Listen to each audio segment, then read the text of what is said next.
0362201101 Prodi Akuntansi Reguler. Di sini saya akan menjelaskan jawaban dari mata kuliah Hukum Pajak dengan dosen pengampu Bapak Afridin Wiradi Ahmad, SE, MSc, AKCA, CGAE. Untuk soal yang pertama itu pengertian pajak.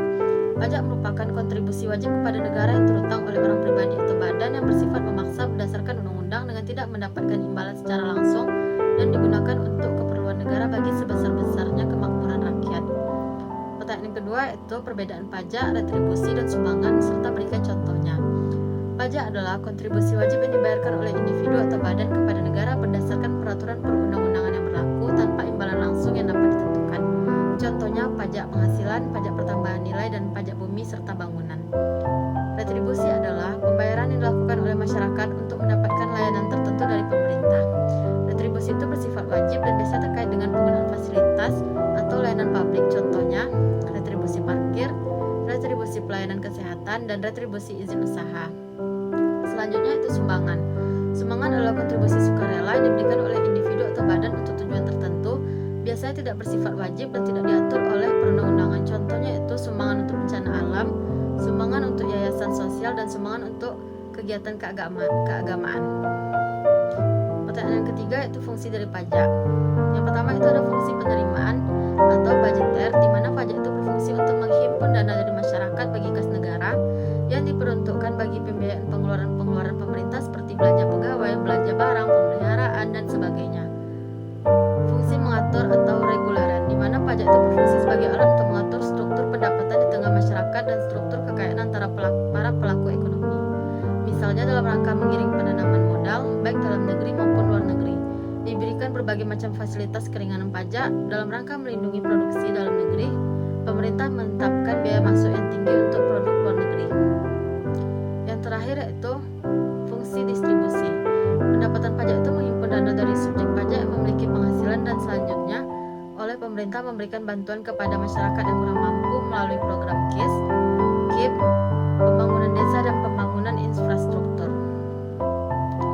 Pertanyaan yang keempat itu pembagian pajak menurut azas pemungutan pajak. Yang pertama itu ada azas domisili atau disebut juga azas kependudukan. Berdasarkan azas ini, negara akan mengenakan pajak atas suatu penghasilan yang diterima atau diperoleh orang pribadi atau badan. Apabila untuk kepentingan perpajakan, orang pribadi tersebut merupakan penduduk atau berdomisili di negara itu, apabila badan yang bersangkutan berkedudukan di negara itu. Selanjutnya azas sumber. Negara yang menganut azas sumber akan mengenakan pajak atas suatu penghasilan yang diterima atau diperoleh oleh orang pribadi atau badan hanya apabila penghasilan yang akan dikenakan pajak itu diperoleh atau diterima oleh orang pribadi atau badan yang bersangkutan dari sumber-sumber yang berada di negara itu. Yang terakhir yaitu azas kebangsaan atau azas nasionalitas. Dalam azas ini yang menjadi landasan pengenaan pajak adalah status kewarganegaraan dari orang atau badan yang memperoleh penghasilan. Pertanyaan yang kelima yaitu perlawanan terhadap pajak dan berikan contohnya. Perlawanan terhadap pajak itu adalah tindakan terbuka menolak kewajiban pajak yang diwajibkan oleh negara. Contohnya demonstrasi atau penolakan membayar pajak dengan alasan ketidakpercayaan kepada pemerintah.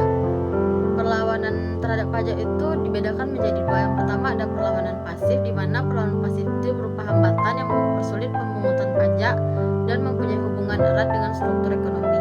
Yang kedua yaitu perlawanan aktif, di mana semua usaha dan perbuatan yang secara langsung ditujukan kepada pemerintah dengan tujuan untuk menghindari pajak. Untuk pertanyaan yang keenam yaitu apa yang dimaksud dengan pengelakan terhadap pajak serta berikan contohnya. Pengelakan terhadap pajak atau yang disebut dengan tax evasion itu adalah pelanggaran terhadap undang-undang dengan maksud melepaskan diri dari pajak atau mengurangi dasar penetapan pajak dengan cara menyembunyikan sebagian dari penghasilannya. Contohnya yaitu tidak melaporkan seluruh penghasilan dalam laporan SPT tahunan. Pertanyaan yang ketujuh yaitu apa yang dimaksud dengan pemungutan pajak harus berazas pada efisiensi serta berikan contohnya. Pemungutan pajak harus efisien adalah biaya-biaya yang dikeluarkan dalam rangka pemungutan pajak harus diperhitungkan. Jangan sampai pajak yang diterima lebih rendah dari biaya pengurusan pajak tersebut. Contohnya itu penggunaan sistem e-filing untuk pelaporan dan pembayaran pajak agar memudahkan wajib pajak dan menghemat yang ke-8 yaitu apa yang dimaksud dengan sistem self-assessment. Self-assessment system yaitu wajib pajak diberikan kewenangan untuk menghitung, memperhitungkan, membayar sendiri dan melaporkan pajak yang terhutang sesuai dengan ketentuan peraturan perundang-undangan perpajakan yang berlaku, sehingga penentuan besar pajak yang terhutang itu dipercayakan kepada wajib pajak sendiri melalui surat pemberitahuan yang disampaikan. Baiklah, demikianlah jawaban yang dapat saya berikan. Assalamualaikum warahmatullahi wabarakatuh.